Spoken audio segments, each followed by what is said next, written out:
As a stand-up comic, radio broadcaster, and sometime thespian, I'd like to think I'm fairly well versed in culture. Predictably enough, my career has led me to London, but I was actually born in Hereford.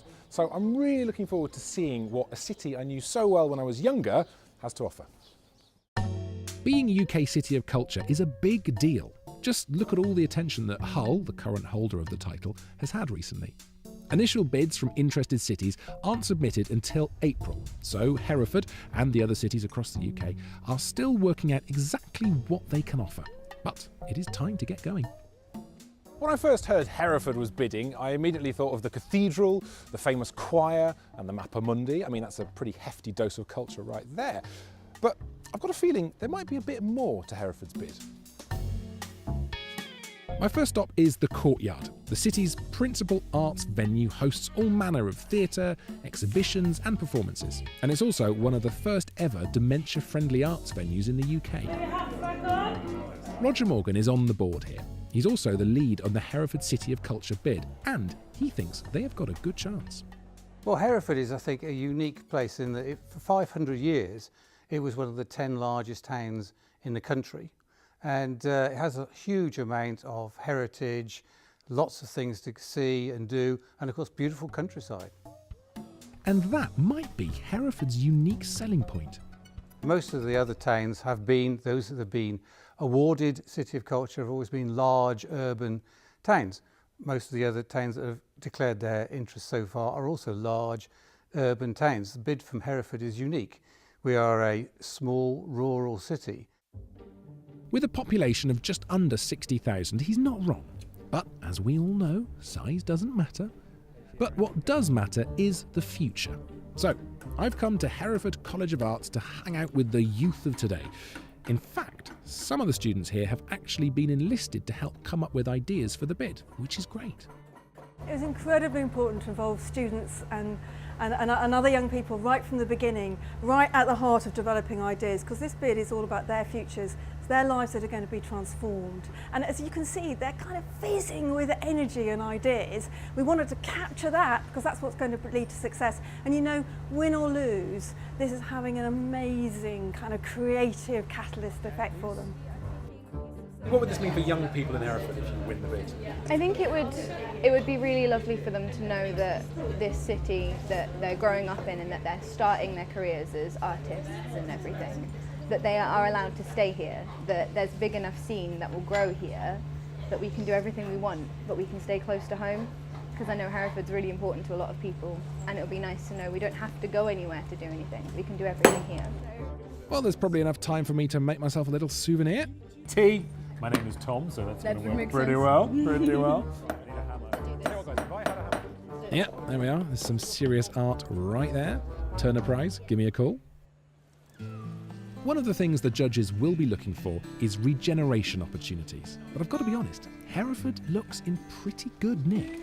And will that put the judges off? After all, City of Culture is, in part, about giving cities an opportunity to reinvigorate themselves. And does Hereford really need any help? I look at Hereford and think, I don't see much deprivation.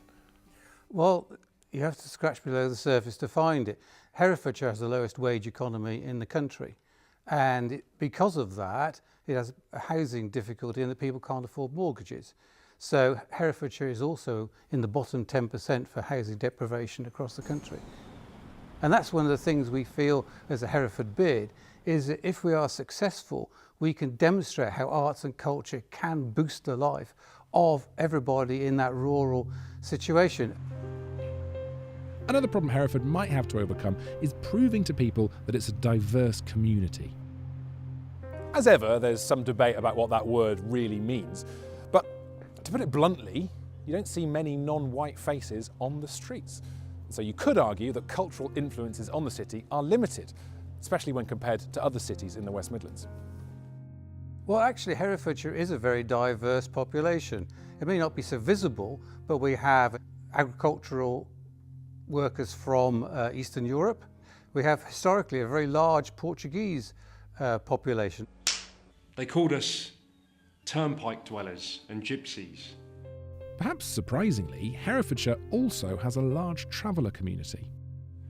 knew us as workers on the farms, dealers and tamers of horses, sellers of charms or lace. Roger's adamant that all these communities and others will be represented in the bid. We are talking to them about how they want to be involved, how they can contribute to the bid and also the programmes thereafter. Of course, culture can be defined in many different ways.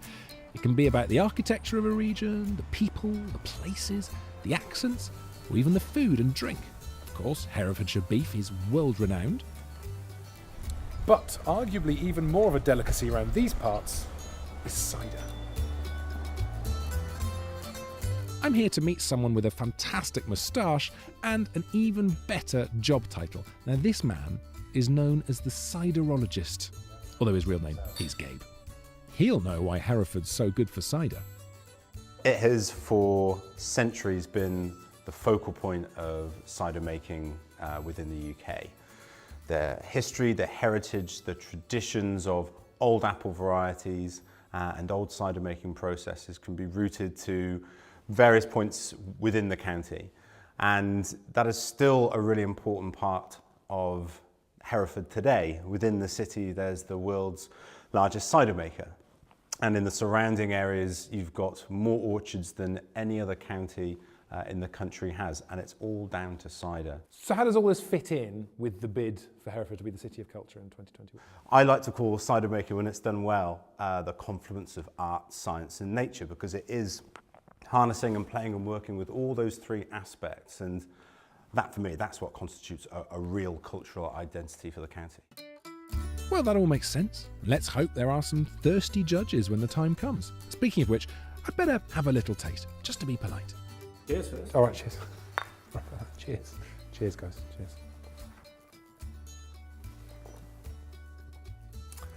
Yeah, that is very nice, actually. Quite dry, isn't it? Well, I have to say that after that cider, everything in Hereford looks pretty rosy. But no matter how promising the cultural scene in Hereford looks, Roger knows there are no guarantees. In fact, the bookies see Hereford as a bit of an outsider. So what's the biggest problem they'll have to overcome to win the title? Well, I would say that the sense in the metropolitan areas that great art only happens in metropolitan areas like Birmingham and Manchester and London, and that's not so. Great art happens all over the country, and it's about time that rural art had the profile that it deserves. So there we have it. Hereford, city of my birth. You've impressed me. It's been really good to be back. And now it's over to the judges.